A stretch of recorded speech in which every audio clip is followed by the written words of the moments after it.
Hi welcome to hash you. నేను మీ మనోజ్. బీఆర్ఎస్ని ఆషాఢం ఆదుకుంటుందా? Party అధిష్టానం హమ్మయ్య అని ఊపిరి తీసుకోపోతుందా? ఆషాఢం పేరుతో అంది వచ్చిన అవకాశాన్ని సద్వినియోగం చేసుకునే స్కెచ్ సిద్ధం చేసుకుంటుందా బీఆర్ఎస్?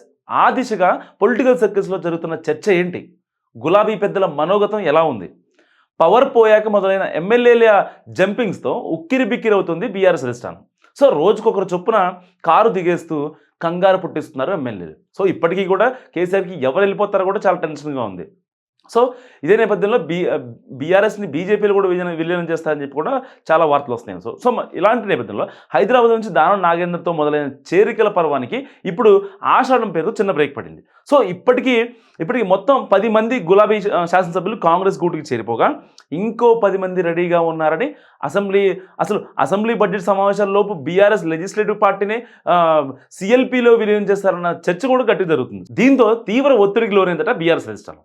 సో 10 ఏళ్ళు పవర్లో ఉండి ఓ వెలిగిన పార్టీ ఇప్పుడు వలసపోతున్న సొంత నేతల్ని కాపాడుకోలేక కక్కలా వికలం అవుతుందని పొలిటికల్ పరిచయాల మాట. సో రోజుకొకరు కారు జారిపోతూ ఏం చేయాలో పాలుపోని స్థితిలో వలసలకు ఒక్కసారిగా బ్రేక్ పడింది.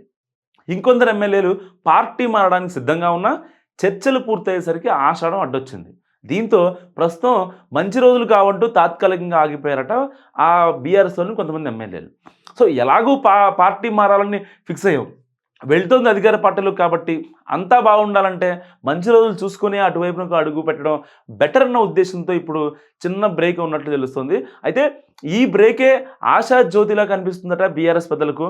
వాళ్ళు ఆగిపోయిన కారణం ఏదైనా బుజ్జగించుకోవడానికి మనకు మంచి టైం దొరికిందని లోపల ఆనందిస్తూ థ్యాంక్స్ టు ఆషాఢం అంటున్నారట గులాబీ పెద్దలు. సో పార్టీ వీడాలనుకున్న వాళ్ళలో తీరిగ్గా చర్చలు జరిపి గతాన్ని గుర్తు చేయడంతో పాటు భవిష్యత్తులో ఎలా ఉంటుందో వివరించి నమ్మకం కలిగించాలన్నది తెలంగాణ భవన్ వర్గాల నమ్మకంగా ప్రచారం జరుగుతుంది. అదే సమయంలో వాళ్లకు మరో వెసులుబాటు కూడా దొరికిందని అంటున్నారు పరిశీలకులు. ముఖ్యమంత్రి రేవంత్ రెడ్డి పీసీసీ అధ్యక్షుడు కూడా కావడంతో ప్రస్తుతం చేరికలన్నీ ఆయన సమక్షంలోనే జరుగుతున్నాయి. సో ఎప్పుడు ఏ ఎమ్మెల్యే వెళ్ళి ఆయనతో కండువా కప్పించుకుంటారోనని ఎన్నాళ్ళు టెన్షన్ పడుతున్నాయి బీఆర్ఎస్ వర్గాలు. కానీ ఇప్పుడు సీఎం అమెరికా టూర్ ఖరారైంది కాబట్టి ఆగస్టు 3 నుంచి 11 వరకు ఆ పర్యటనలో ఉంటారు ముఖ్యమంత్రి. సో ఇటు ఆషాఢం అటు ముఖ్యమంత్రి అందుబాటులో ఉండకపోవడం లాంటి 2 సందర్భాలను ఉపయోగించుకుంటూ ఈ గ్యాప్లో తమ ఎమ్మెల్యేల మనసు మార్చుకోవాలని గులాబీ పెద్దల ఆశగా ఉన్నట్టు తెలుస్తుంది. సో పోయిన వాళ్ళు పోయారు, ఇక మిగిలిన వాళ్ళనైనా గట్టిగా కాపాడుకోవాలని అనేది పరువు నిలబడుతుందని, అలా కాకుండా బయట ప్రచారం జరుగుతున్నట్లుగా సింగిల్ డిజిట్కు పరిమితం అయితే చివరికి ప్రధాన ప్రతిపక్ష హోదా కూడా కోల్పోవాల్సి వస్తుందనే ఆందోళన కూడా బీఆర్ఎస్ వర్గాల్లో ఉందట. అందుకే 2 రూపాల్లో అంది వచ్చిన అవకాశాన్ని ఏ మాత్రం మిస్ చేసుకోకుండా వెంటనే జంపింగ్ లిస్ట్లో ఉన్న ఎమ్మెల్యేల బ్రెయిన్ వాష్ ప్రోగ్రాం పెట్టాలని ఫిక్స్ అయినట్టు సమాచారం.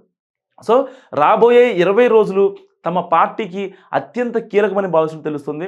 ఈ క్రమంలోనే అనారోగ్య కారణాలతో ఆసుపత్రుల్లో ఉన్న ఎల్బీ నగర్, జహీరాబాద్ ఎమ్మెల్యేలను కేటీఆర్ వెళ్ళి పరామర్శించడం ప్రాధాన్యత సంతరించుకుంది నిజంగా. సో గులాబీ పెద్దలు ఈ మనసు మార్చుడు కార్యక్రమం ఎంతవరకు సక్సెస్ అవుతుందో, వెళ్ళాలనుకున్న వాళ్ళలో ఎంతమంది ఆగుతారో చూద్దాం. సో ఈ వీడియో గురించి మీరేమనుకుంటున్నారో మా కామెంట్ రూపంలో తెలియజేయండి. చూస్తూనే ఉండండి హ్యాష్ ట్యాగ్ యూ.